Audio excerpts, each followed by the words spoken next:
I've been long wanting to share a talk on the Eucharistic adoration and what I experience, what I notice when it comes to Eucharistic adoration. When I notice people in the adoration chapel, I see that the same group of people are coming every day and spending time with Jesus. Even in a parish which has about 20,000 people, 25,000 people, for example, my own parish, the parish that I go to, has 24,000 members. But when it comes to the Eucharistic adoration, when it comes to adore Jesus in the Blessed Sacrament, there are hardly 5 to 6 people sitting there at any given time. So, which means that a majority of the church members have not utilized the power of Jesus or experienced the power of Jesus in the Blessed Sacrament, which may be true in most parishes, in all parishes, that 80 to 90, even 95% of the public of the Catholics don't believe in the real presence of Jesus. They don't believe that Jesus is present body and blood in the Blessed Sacrament. So that is why there is not much of activity there. There is not much of love and devotion toward the Blessed Sacrament. So I thought I would record a talk on the importance of the Blessed Sacrament, why it is important for us to spend time with Jesus in the Blessed Sacrament, sitting at the feet of Jesus in the Blessed Sacrament.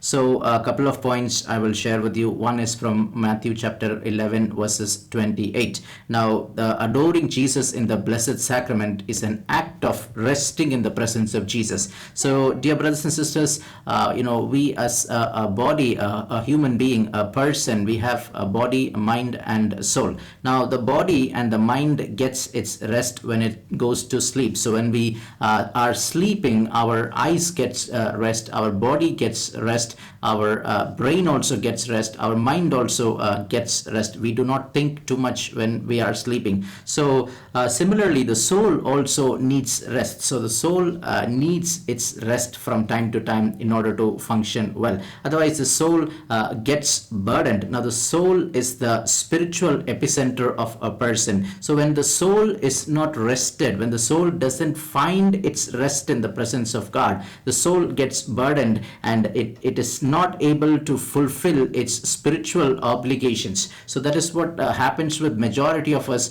that we don't have power to continue our spiritual journey. The challenges that we face in life, we are not able to deal with them in the spiritual way that it needs to be dealt. So we are trying to deal the way other people are dealing with it. The whole world is dealing with problems. But we as Christians, the chosen ones of God, we are spiritual people and we are called to act in a spiritual way. And we can only act in a spiritual way if we are spiritually rested in the presence of God. If we are spiritually tired, we cannot fulfill our spiritual obligations. Just like the outer body, when it is tired, it cannot, we find it hard to clean the house or do stuff when we are physically tired. So what we do is we go take some rest, and when we are energized, we continue with our work. So similarly, the spiritual journey, we need that rest. And that is why Jesus is telling us in Matthew chapter 11 verses 28.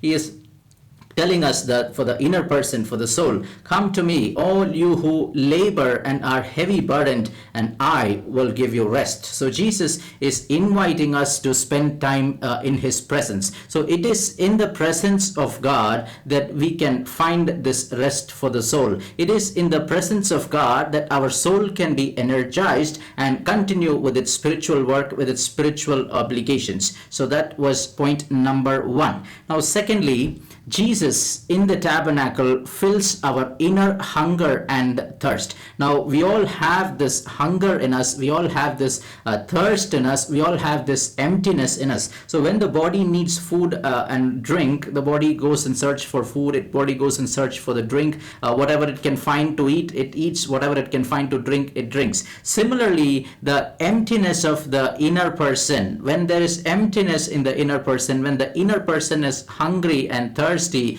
the inner person starts to search for things in this world. That is why people are after hobbies and pleasures and sin and addictions and media, and so many ways they are trying to fill their emptiness, but it leaves them empty, because that is not what it is designed to fill them. So that is not what it's meant to be filled. So that is why Jesus said, John chapter 6:35, I am the bread of life. I am the bread of life. Whoever comes to me shall not hunger, and whoever believes in me shall never thirst. So when you push yourself to adore Jesus in the Blessed Sacrament, when you make it a point to go and sit at the feet of Jesus every day in the Blessed Sacrament, you will see that your emptiness will be filled. Your hunger and thirst will be quenched, and your hunger will be filled, your thirst will be quenched, and you will no longer run after the things of this world.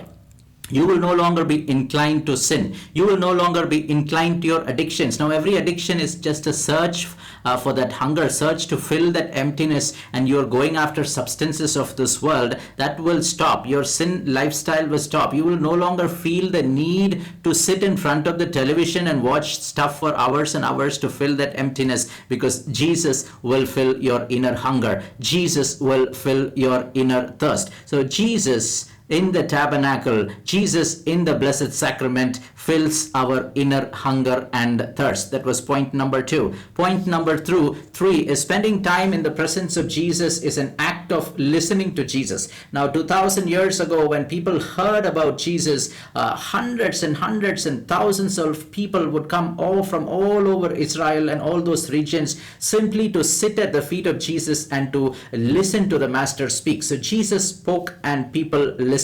And when Jesus spoke and people paid attention, when Jesus spoke and people listened, their lives changed. Number 1, they were cut to the heart. Number 2, they were filled with repentance. Then they were healed of all their sicknesses. They were healed of all their inner wounds. Demons were cast out of them. Miracles started to take place in their lives. Restoration started to take place in their lives. So these are some of the blessings they received simply by coming and sitting at the feet of Jesus. And today, dear brothers and sisters, the same thing can happen to you and to me when we come and sit at the feet of Jesus and simply listen to our Master speak to us, because God is speaking to us. The Eucharistic Lord is speaking to us. The Eucharistic Jesus is speaking to us. So if you come and spend some time every day at the feet of Jesus, you can hear the Master speak to you. And when the Master speaks to you, you will see that your life will change. You will be cut to the heart. You will be filled with repentance. You will be filled. You will be healed of all your sicknesses. You will be healed of all your inner wounds. All the demons in you will run away. You will start to see miracles taking place in your life. You will start to see God's intervention in your life. You will start to see deliverance taking place in your life. So many blessings happen when we come and sit at the feet of Jesus. So it is an act of listening to God. When you are at the feet of Jesus, you're listening to Jesus. Now, the 4th point, it is an act of spending time with God. You are showing God that you love Him. That is the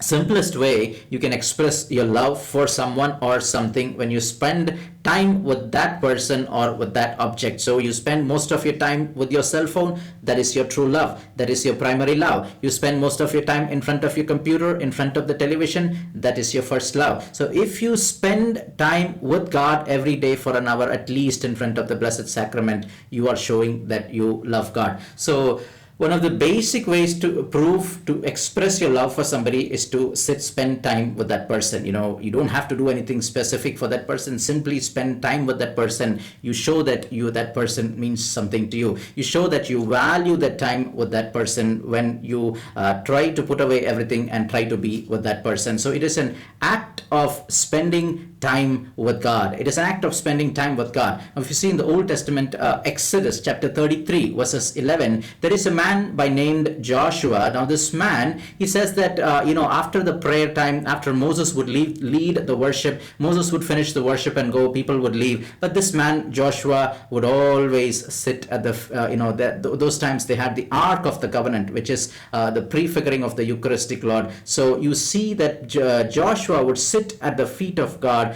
for hours. He would not withdraw from the tabernacle. He was expressing his love for God, and he was experiencing the love of God. So expressing his love for God and experiencing the love of God. So there was this mutual sharing of love between them. Hallelujah.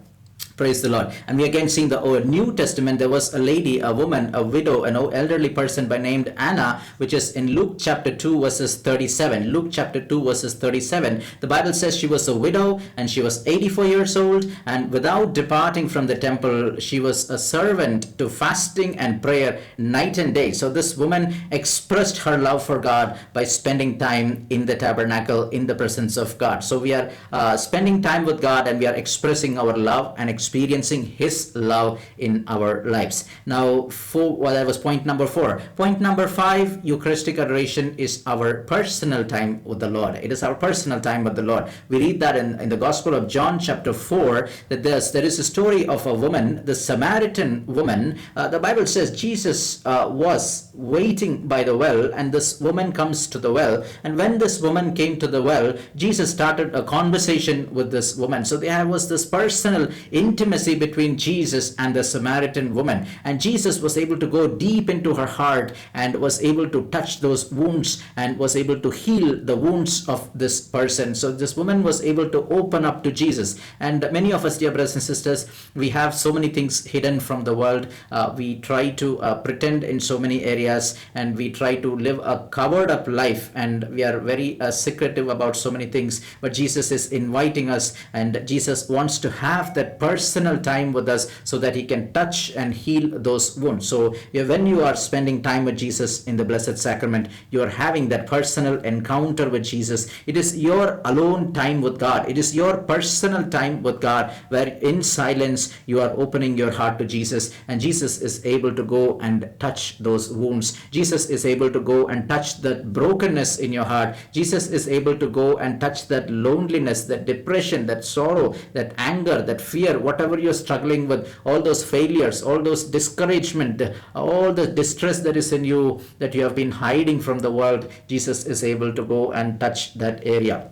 So it is our personal time with God. It is our personal time where we can share our innermost feelings with God. That is point number 5. Now point number 6. Point number 6, it is an act of gazing at Jesus. Point number 6, it is an act of gazing at Jesus. We are looking at Jesus who walked this earth 2000 years ago. That is what people did. People would come from far and far away just to look at Jesus. Sometimes they may not be able to hear what Jesus was speaking because the crowd was so huge. 5,000 people, 7,000 people. Maybe you are way back in the end and you cannot hear what Jesus is saying, but you are simply looking at Jesus. And even people who looked at Jesus were healed of their sicknesses. People who looked at Jesus experienced a blessing from Jesus. So the same Jesus, dear brothers and sisters, is in the Blessed Sacrament, flesh and blood. And when we gaze at Jesus, we are experiencing that same miracle, that same blessings in our lives. So we read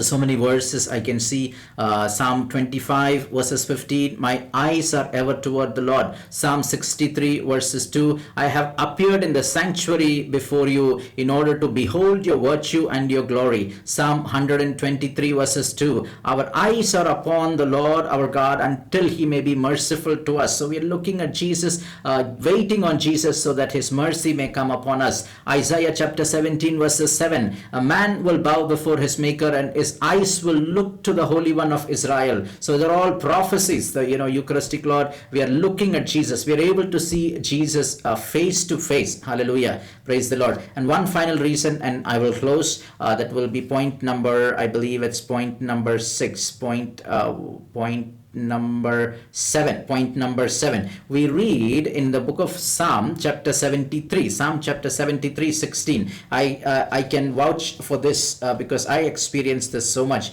Whenever I am confused, whenever I am distressed, whenever I need to take a decision, whenever something is troubling me or torturing me in my mind, there is a battle going on in my mind, all I do is I take my Bible and go and sit in the Blessed Sacrament, sit in the presence of Jesus in the Blessed Sacrament, and and within no time, I would say, the cloud is clear, the confusion is gone, the doubt is gone. God reveals to me as to what I need to do, what God reveals to me about the decision that I need to take. So God solves our problem when we go and sit before Jesus. When we don't know what to do about something, simply go and sit at the feet of Jesus, and Jesus will give you the solution as to what needs to be done. That is in Psalm 73, verses 16 and 17. The psalmist says, I considered so that I might know this, it is a hardship before me until I may enter into the sanctuary of God and understand its last part. So the psalmist says, I was confused about something. It was too hard for me, but I went and sat at the feet of God. I went and sat at the feet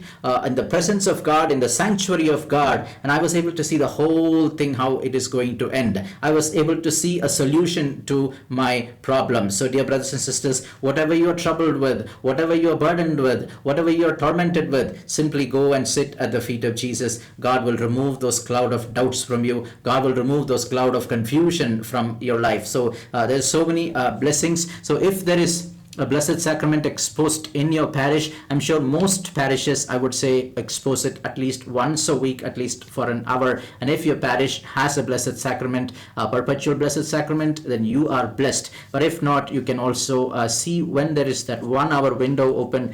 Try to participate, try to sit in the presence of Jesus and see your life change. And in places where you don't have access to the Blessed Sacrament, the next option you have is, these days you can just turn on YouTube and there is live perpetual adoration channels available. You can turn on a YouTube video where the Blessed Sacrament is exposed live. You can sit before it. It's a last option when you don't have a parish or a church close to you where there is Blessed Sacrament. You can opt for that option. So make use of this and experience the presence of God in your life. Experience the presence of Jesus in your life and see your life change for good. Amen and praise the Lord. God bless you.